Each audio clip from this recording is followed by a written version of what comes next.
자, 이 안에는 설탕, 이제 소금 다 들어갔고요.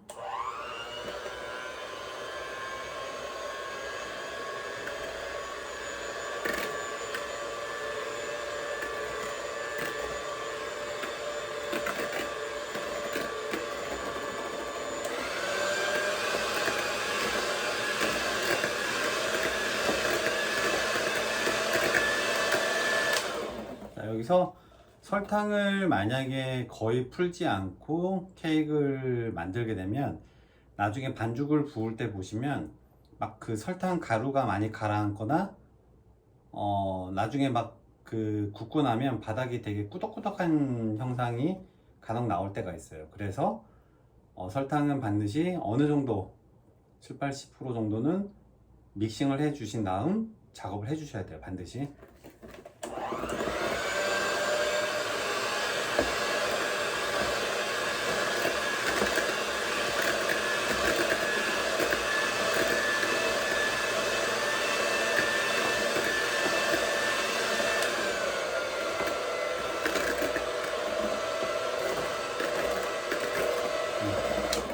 이렇게 여기서 추가적으로 하나 더 말씀드리면 설탕의 양이 굉장히 많아서 계란과 이제 오일은 제외하시고 계란과 설탕만 먼저 믹싱을 하면 안 되냐고 이제 질문을 많이 하시고, 일반적으로 어떤 케이크를 만들 때는 설탕과 계란을 믹싱한 다음 나머지 재료들을 넣는 게 일반적이기 때문에 이제 그런 질문들을 많이 하세요. 하지만 이 케이크 같은 경우는 설탕을 어느 정도 풀어주는 게 목적이지 거품을 올리는 건 목적이 아니에요. 그렇기 때문에 오일을 반드시 같이 넣고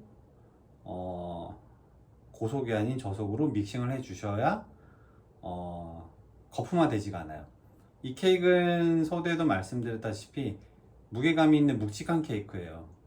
근데 이제 거품을 많이 올려버리면 되게 가벼운 케이크 될 거예요. 그래서 식감적으로도 좋지도 않고, 아무래도 이제 공기가 많이 들어가면 어떤 이 무거운 재료들의 맛이 풍미가 좀 떨어져요. 그래서 이 방법 기억을 해 주시고요.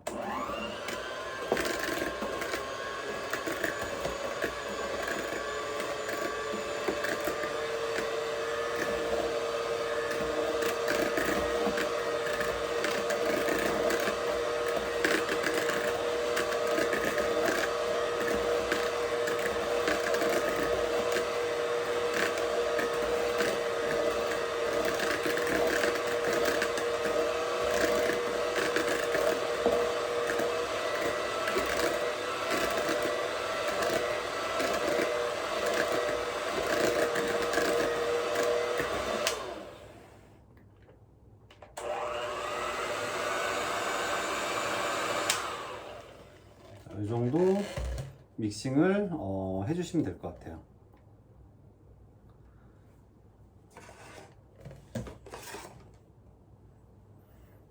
믹싱을 해주시고 이제 가루를 넣을 텐데, 일단은 반죽의 텍스처 보여드릴게요. 자, 이런 식으로 설탕이 어느 정도 녹아 있는 상태, 이 상태를 반드시 만들어 주셔야 하고요. 자, 가루는 이제 채를 쳐서 넣을 거예요. 채를 쳐서 넣을 거고, 항상 이제 가루를 섞게 되면 제가 말씀드리는 부분이 있죠. 이 많은 일반적으로 이제 중력이건 박력이건 뭐 강력이 됐건, 거기에 부수적으로 이제 케이크 같은 경우는 베이킹 파우더라는 아니면 향신료라는 소량의 재료들이 들어가게 돼 있어요. 그래서 이 재료들이 골고루 잘 뭉치기 위해서는 채를 쳐야 하는 것도 있지만, 채를 치고 나서도 한번 좀 섞어 주시는 게 이 재료가 골고루 섞이고 어떤 완성품에 대해서 큰 영향을 미치지 않는다는 거, 그 부분 알고 계시면 되고요.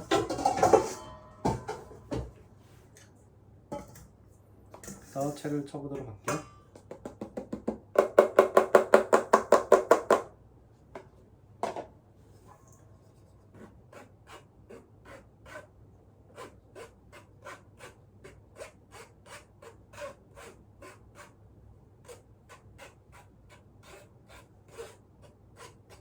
시나몬 가루도 좀 약간 호불호가 있는 재료이긴 해요. 근데 그렇게 질문하셨던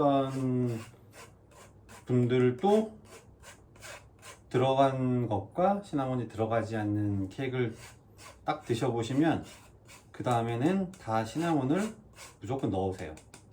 이제 그만큼 시나몬이라는 향을 싫어하는 분들도 이 완성된 케이크를 먹어보면 아, 시나몬이 빠지면 안 되겠구나 하는 말씀들을 많이 거의 다 하세요. 그렇기 때문에 아까 넘맥 같은 경우는 제가 이제 뭐 빼도 된다라고 말씀드렸지만 시나몬 같은 경우는 빼지 않는 것이 제 개인적으로 생각할 때는 무조건 좋다라고 말씀드릴 수 있을 것 같아요. 그래서 채친 가루를 한번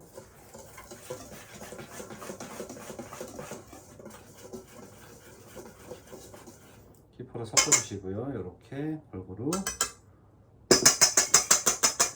섞어주시고 넣고 섞어볼게요.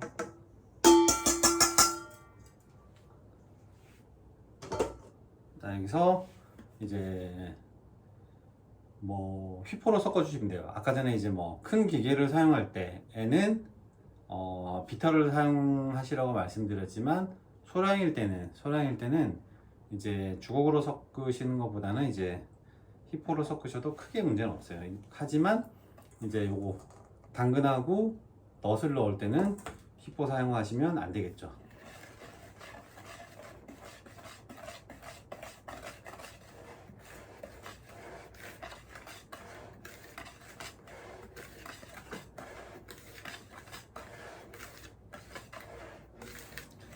완성된 반죽 자체도 굉장히 묵직해요.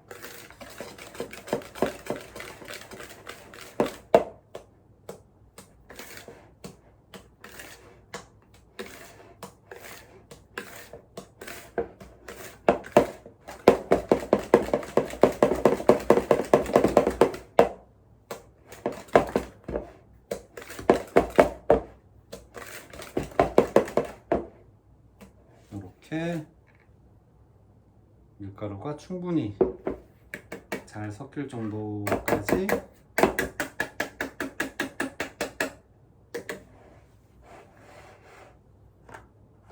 믹싱을 해주시면 되고요. 마지막으로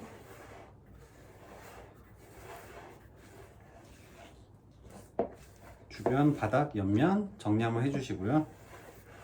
자, 이제 마지막으로 이제 요거 피칸과 당근을 넣을 거예요. 이 섞는 거는 그냥 넣으시면 됩니다. 따로 뭐 특별한 방법이 없습니다. 이렇게 넣으시고 가볍게 골고루 섞어주시면 돼요. 자, 이렇게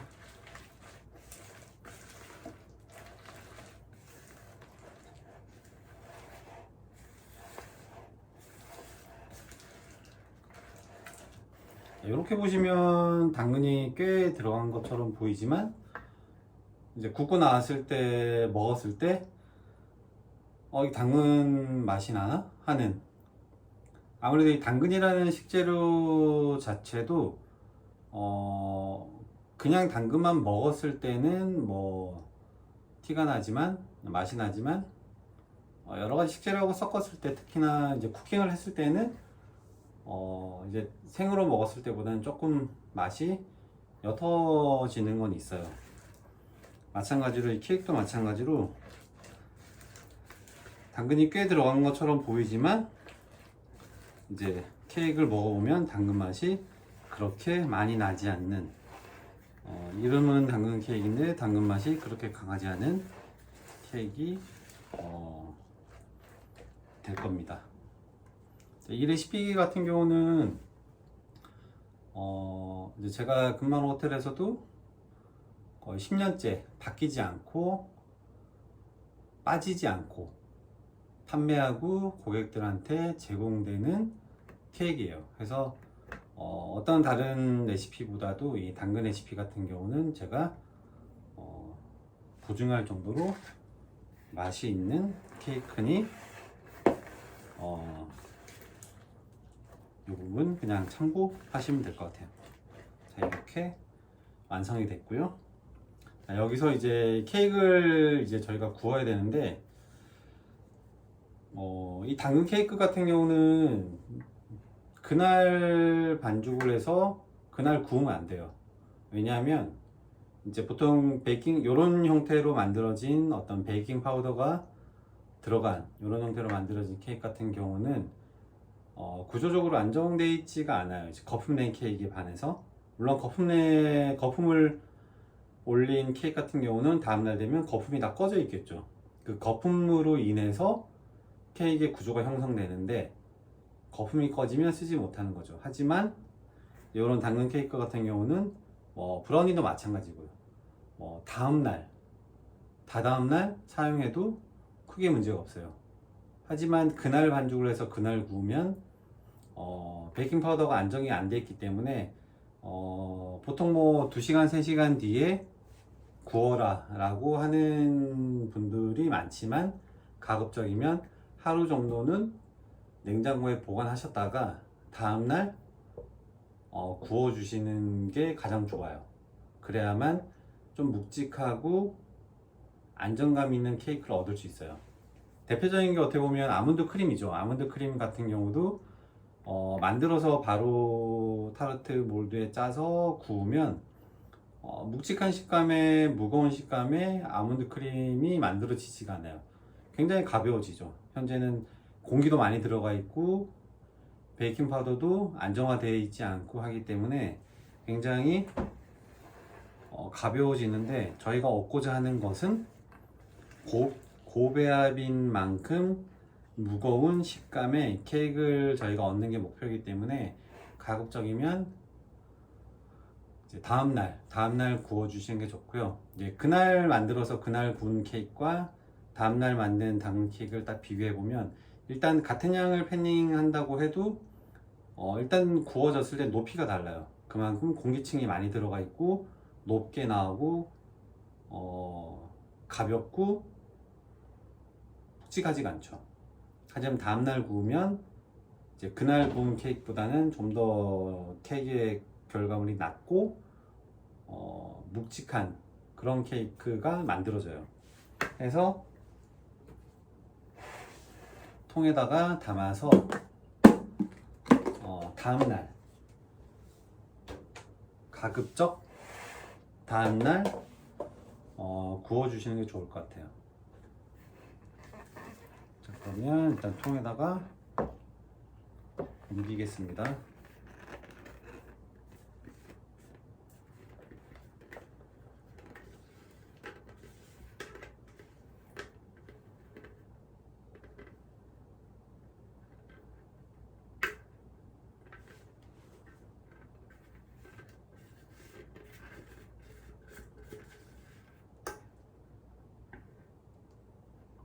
이렇게 옮겨 놓고 이 반죽을 이제 다음날 사용하시면 돼요. 다음날 사용하실 때도 마찬가지로 그냥 이 채로 그냥 사용하시면 안 되고 한번 저어 주시는 게 좋아요. 바닥에 아무래도 반죽 자체가 좀 무겁고 끈적끈적하다 보니까는 바닥에 충전물이 가라앉아 있을 때가 굉장히 많아요. 그렇기 때문에 골고루 한번 잘 저으셔 가지고 팬닝 할 때마다 충전물이 가급적 골고루 들어갈 수 있게 저어 주시면서 팬닝 해 주시는 게 좋고요. 이제 지금보다도 이제 좀 더 아까 말씀드렸다시피 황설탕을 넣게 되면 이제 좀 더 진한 갈색의 반죽이 나오게 되고 결과물을 구웠을 때도 조금 더 어두운 진한 갈색의 케이크가 만들어지는데 이제 그 부분은 만드는 셰프님들이 결정을 해주시면 돼요. 어떤 색감으로 내가 고객들한테 판매를 할 것인지 이제 그런 부분들 이제 결정해 주시면 되고 이렇게 케이크를 이런 식으로 해서 이제 보관하고 이제 구우시면 됩니다. 한번 정리를 해드리면 당근은 채를 쳐서 하루 전에 보관을 해주시고 가급적 이제 하루 정도 지난 다음 사용하시는 게 좋고요. 계란과 그다음에 계란과 설탕을 섞으실 때에는 가급적 계란과 들어가는 오일 같이 먼저 풀어주신 다음에 이제 설탕을 넣어주시면 되고, 이때 많은 양을 사용하실 때는 비터를 사용해서 섞는 것보다는 이제 휘퍼를 사용해서 섞는 게 조금 더 효과적이고요. 이제 설탕을 한 7-80% 정도 이제 믹싱 되게 없어지게 높게 섞으셔야 되기 때문에 휘퍼를 사용해 주시는 게 좋고, 하지만 이제 가루나 이 충전물 당근과 뭐 피칸이나 호두를 섞으실 때는 휘퍼보다는 비터로 교체해 주시는 게 좋고요. 아무래도 이제 휘퍼에 많은 양의 충전물이나 밀가루가 이제 막 낄 수 있기 때문에 그런 부분 때문에 그때는 비터로 교체해 주셔야 되고요. 그리고 이제 적은 양을 할 때는 굳이 이런 뭐 비터나 휘퍼 없이 그냥 뭐 휘퍼만으로 사용하셔도 돼요. 그리고 이제 뭐 어차피 충전물을 넣을 때는 그냥 고무주걱으로 아니면 나무주걱으로 한 번씩만 잘 섞어 주시면 되기 때문에 많은 양을 할 때만 이제 그런 장비의 교체 관련돼서 참고를 하시면 될 것 같아요. 이렇게 해서 하루 정도 보관한 다음에 이제 저희가 이제 이 당근 케이크를 구울 거고요. 다음에 이제 만들어진 치즈 프로스팅 크림을 가지고 위에 토핑을 해보도록 하겠습니다. 참, 그리고 이 당근 케이크는 이제 어울리는 과일들이 몇 가지가 있어요. 보통 이제 미국 분들 보시면 오렌지, 그리고 이제 파인애플, 이런 과일들하고도 많이 곁들여서 같이 드시더라고요. 언뜻 보기에는 뭐 어울릴 것 같지도 않지만 막상 먹어보면 나쁘지 않아요. 나쁘지 않고, 나쁘지 않다기보다는 괜찮아요.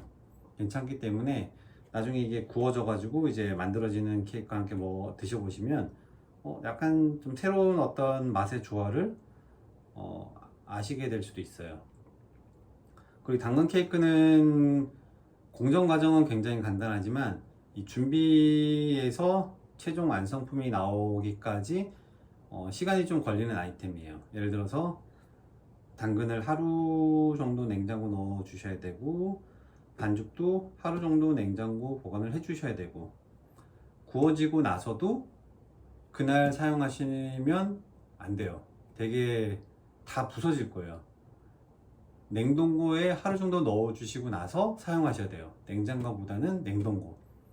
아무래도 이 오일, 설탕 이런 재료들이 많이 들어가다 보니까 냉동고에 보관을 하더라도 딱딱해지지가 않아요. 딱딱해지지 않고 칼로도 충분히 금방금방 썰 수 있을 정도의 질감이기 때문에 뭐 3일에서 4일 정도 공정 과정이 필요한 케이크 중에 하나예요. 이제 그 부분 참고를 하시면 되고, 이제 하루 정도 냉장고 보관한 다음에 이제 구워보도록 하겠습니다.